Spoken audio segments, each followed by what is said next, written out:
نن سبا معاشره کې بعض سوالات راپورته کیږي چې د هغې نه یو سوال دا هم دی چې نسوار څه حکم لري؟ آیا نسوار کول جائز دي که ناجائز؟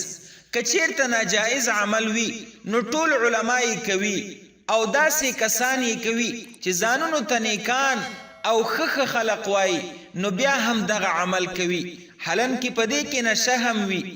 دلته د دغه مسلې په باره کې په فتاوی حقانیه جلد نمبر 5 صفحه نمبر 190 کې تفصیل سره دغه مسله ذکر شوې ده چې هلته وایي نسوار له تمباکو نه جوړیږي، نو ځکه د دې استعمال د تمباکو په شان مباح او جائز دی.